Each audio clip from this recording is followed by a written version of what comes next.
Bah du coup, on en arrive à la fin. Nous avons enfin Joy Boy qui parle. Et bon, bah forcément, il y en a beaucoup qui ont posé la question. Sunny, est-ce que tu penses que ça met un terme à la théorie de Joy Boy, c'est Luffy et que Luffy va revenir dans le passé? Je sais plus c'est quoi exactement la théorie. Je me rappelle plus. La théorie, c'est les poneglyphes. En fait, ils ont été envoyés dans le les poneglyphes vont être créés dans le futur et envoyés dans le passé. Ça va faire une mémoire du futur et le siècle oublié, c'est maintenant. Mais en Le fait, siècle oublié, c'est maintenant. ouais, c'est ça.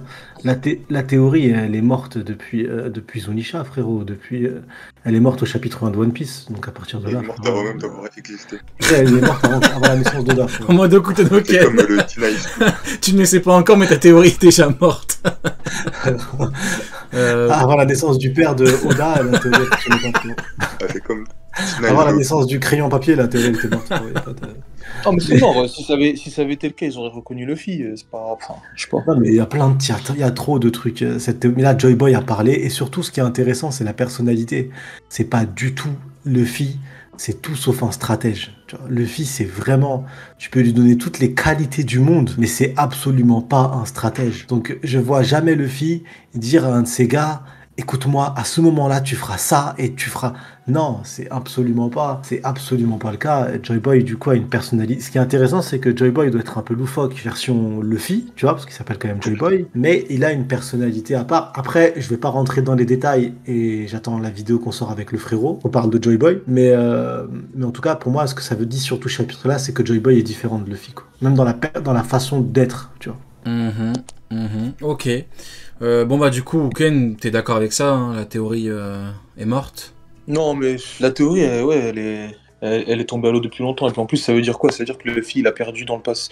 Ça n'a aucun sens. Ça n'a aucun sens. Ok. Parce que après, ça casse aussi tout ce qui est volonté du dit, qui se transmet de génération en génération. La prophétie de Roth, tu vois, bref, ça casse tout. Ça casse tout. Donc je préfère même pas y penser et réfléchir trop longuement à cette théorie parce que ça a du mal à la tête. Bon, ça marche. Et enfin, bon bah au niveau de ce que dit Joy Boy, il dit qu'est-ce qu'il dit exactement? Il dit écoute-moi bien, Emmett, le moment de vérité est arrivé. Ah, il lui dit que ça va. En gros, pour moi, c'est les tout derniers mots, c'est le dernier ordre de Joy Boy. C'est la toute dernière fois qu'il a parlé avec Joy Boy à l'époque. Et après, le reste, je le dirai dans une vidéo Dans bientôt. une vidéo qu'on sortira Mais, bientôt. mais en gros, frérot, ça rentre dedans largement. Et c'est un pari sur l'avenir aussi pour Joy Boy à l'époque. Hein. Et il a donné. Bon, vas-y, c'est ça le problème. Ouais, Je commence vas-y, à c'est parler, bon. après, bon, stop, frérot. T'inquiète. Tu connais.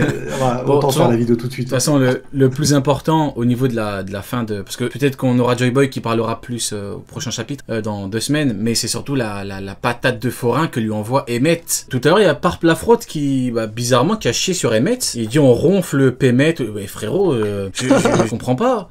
Il lui a mis la patate de sa vie. Luffy, il galérait à faire mal au gros cochon, là. Il lui a pété sa défense. Donc, Emmett, je comprends pas ton avis via ton nom Parp Lafrotte. Je comprends pourquoi tu dis Parp Lafrotte. Emmett, je comprends pas. Moi, comme prévu, en fait, c'est un personnage qui avait un gros potentiel vis-à-vis du fait que, il appartient au passé. Les persos qui appartiennent au passé, comme Joy Boy et tout, ils peuvent avoir, entre guillemets, n'importe quel niveau. Parce qu'il n'y a pas d'équilibre qui entre en compte, il n'y a pas de dark qu'on a vu, il n'y a pas tout ça. Les palmarès des uns et des autres, on ne connaît pas, on ne sait pas quelle était la puissance des royaumes à l'époque, leur technologie. Donc, les alliés de Joy Boy peuvent avoir n'importe quelle puissance. Et là, justement, Oda nous montre un avant-goût de la puissance de l'époque, surtout que le mec dort depuis 800 ans. Hein, ça fait 800 ans que le mec est endormi. Enfin non, il s'est réveillé à 200 ans, mais il s'est arrêté. Là, c'est compliqué quand même, hein, franchement. Je trouve ça formidable. Je trouve que la puissance du coup, C'est incroyable, frérot. c'est vraiment une singerie. Et toi, du coup, Sony, C'est incroyable. Ça y est, on est à la fin de l'arc et tu vois, on se disait ça la semaine dernière. Hein. Pour moi, ça, il pouvait pas flop et il n'avait rien à foutre des membres du Gorosei. Il pensait qu'à Joy Boy. Quand il lui est rentré dedans, il s'en tapait en fait. Il cherchait qu'une seule chose, c'était Joy Boy. Et quand il était en train de couler dans l'eau, il était là à dire Joy Boy, Joy Boy. Et là, ça prend tout le sens. C'était cramé qu'il allait sortir de l'eau et mettre une patate. On l'a dit mot pour mot et c'est arrivé. C'était sûr, c'était évident. Vraiment, c'est là le mot évident. C'était tellement évident qu'il fasse cette action-là. Mais ce qui est intéressant derrière, c'est qu'il est adossé à autre chose, au message. Le message reprend. Pareil, le message continue. Il n'a pas été coupé. C'est bien des interférences. Donc là, le message va pouvoir continuer. Et ce qui veut dire, et on a même York qui dit, les membres du Gorosei, vous avez merdé. Et le message continue, en fait, vous avez rien compris du tout. Et derrière, ce que ça veut dire, c'est que finalement, le dernier la problématique à la fuite où les Mugiwara n'étaient pas dispo, bah, ils vont pouvoir être dispo. Parce que notre fameux Nashajuro, là, il va descendre, c'est sûr. L'urgence, c'est pas d'affronter Zoro. L'urgence, c'est d'affronter le robot, parce que le message continue. Donc c'est vraiment la clé. Le robot et le message de Vega, c'est la clé de toute la fin de cet arc. Et c'est grâce à ça qu'ils vont réussir à s'enfuir. Le seul point intéressant aussi qu'on a un peu raté, c'est, je pense que je sais même pas si un seul Vega va réussir à s'échapper de l'île. Et oui, compliqué. Et ce serait une défaite totale pour les Mugiwara, parce que malheureusement, c'est une défaite pour Luffy, quand même, c'est vrai. Parce qu'il y a un des Vega, elle s'appelle comment déjà? Elle décide de partir. Elle dit ouais, je reviens, j'ai un truc à faire. Atlas? C'est quoi dans la version officielle? Voilà, Atlas. Elle dit quoi mot pour mot? Elle dit, je m'absente un moment. Hein, Atlas, York nous surveille, voilà ce qu'on va faire Lilith. Et j'ai l'impression que petit à petit, les satellites de Vega sont en train de se sacrifier pour permettre aux Mugiwara de partir. Donc la fin d'arc, à mon avis, va se passer avec soit un seul satellite va s'échapper avec les Mugiwara, soit aucun. C'est un ou aucun, je pense qu'il n'y en aura pas 2 ou 3, c'est un ou aucun. Et là, du coup, ils vont pouvoir s'échapper maintenant grâce au robot. Et grâce au fait que tous les membres du Gorosei vont devoir mêler le robot au plus vite parce que le message a repris. Ok. Et toi, du coup, Ken, ton point de vue par rapport au... Moi, je pense que c'est qu'il a un métal assez spécial pour avoir pu briser justement la défense de Workury. Après, est-ce que la défense est aussi résistante que le reste de son corps? Je sais pas. Maintenant, j'ai vu quand même Luffy le frapper de face et ça lui a rien fait. J'ai vu les géants le repousser sur sa défense, ça lui a pas fait grand-chose. Donc voilà. Malgré tout, moi je pense vraiment que c'est la technologie du siècle oublié a justement fait en sorte que le géant il puisse avoir une puissance comme ça, mais que la puissance qu'il avait dans le temps a rien à voir avec la puissance qu'il a actuellement. Là, il est déchargé, il est finito.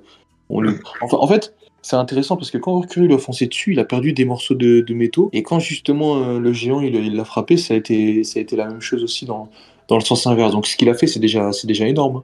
Même si après il arrive plus à rien faire, ce qu'il a fait là, c'est déjà énorme. Par rapport au fait que Workury a une résistance de dingue. Oui, mais comme tu l'as dit, c'est vrai que c'est sûrement un alliage spécial, un métal spécial ou quoi, qui fait en sorte que soit c'est une résistance de zinzin, soit c'est un mélange qui s'est combiné avec la force qu'il utilise pour frapper. Mais en tout cas, c'est très impressionnant. Et là, pour moi, on entre clairement dans une autre phase. Hein. Là, Oda nous montre quelque chose d'autre. On n'est plus du tout dans l'autre phase qu'on avait avec les pirates, etc. Là, on a clairement une technologie qui vient d'il y a 800 ans, des démons qui certainement étaient là il y a 800 ans. On a Garling qu'on connaissait pas, qui vient d'arriver, qui a certainement une puissance de fou furieux. Donc là, on entre clairement dans quelque chose d'autre. Hein. Pour moi, tout ce qui manque là, c'est Xebec. Je sais qu'il y en a beaucoup qui pensent qu'il va pas revenir. Moi, je suis encore persuadé qu'il va revenir. Je pense qu'il va revenir parce qu'il doit revenir. Et comme le dit Sony, si on n'a pas encore vu sa tête, c'est peut-être parce que Oda le garde pour un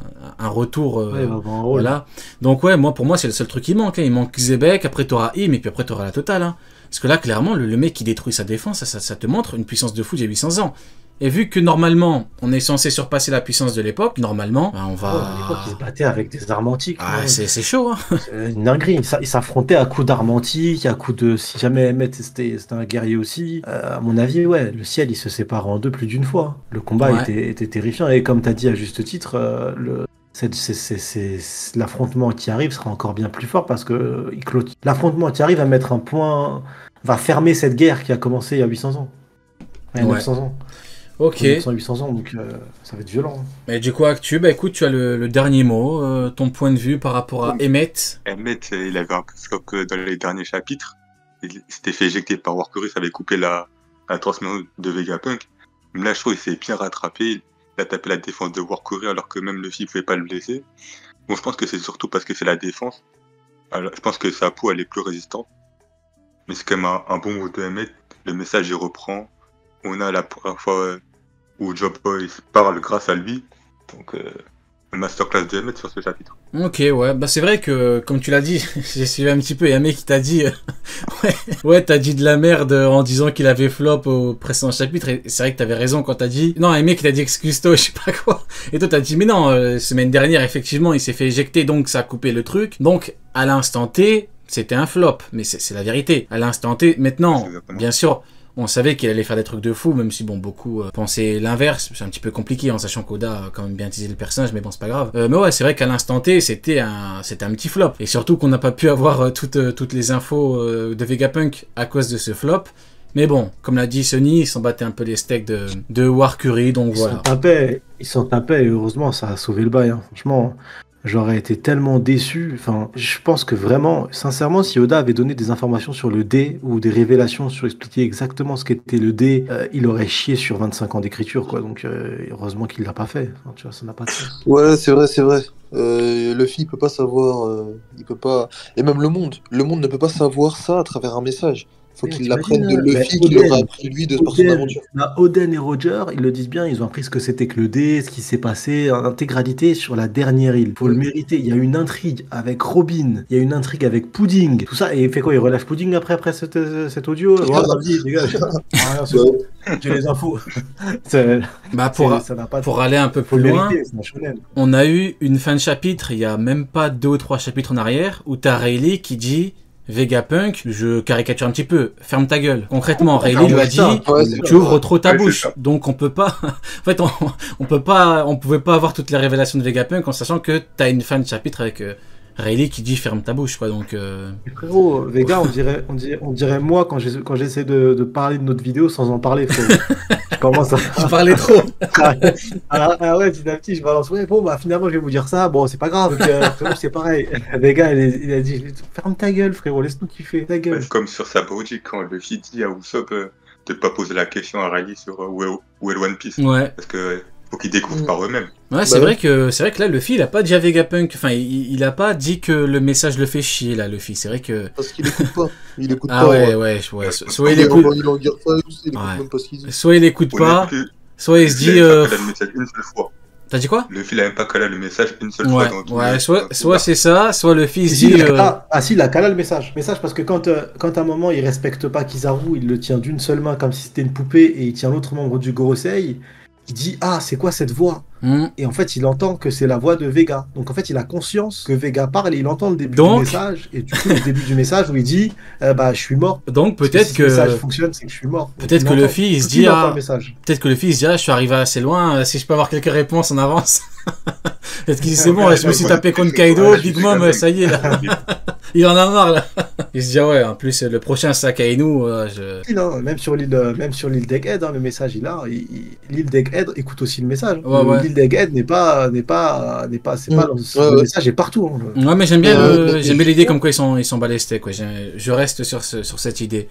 Bon, du coup, voilà. Et Bon, même quand il y avait Mais- Barbe mais Blanche après- qui dit que le One Piece existe, bah Luffy il était KO donc il a pas entendu. Après, il sait que le One Piece existe, le fit. Toute son histoire, c'est pour le One Piece. Quoi. Ah non, Ouais, mais il a dit- non, il Non, sait pas, c'est Sabaody, il a dit Sans autre confirmation. je veux même quoi. pas savoir Non, si il- le non, il One le Piece sait pas. existe. Oui, mais il dit je vais trouver le One Piece, c'est ça, c'est son Indo en quelque sorte. Ce serait bête maintenant qu'ils se disent bon, bah s'il n'existe pas, il le cherche. quand Ouais, même. mais en vrai de vrai, tout le monde pense qu'il existe, mais en vrai de vrai, ils en sont pas convaincus. C'est Ah comme... si, pas pour les road Là, poneglyphes. ils ont pas la preuve qu'il existe. Bah Ouais, si, Il y a un monde où il si, n'existe pas.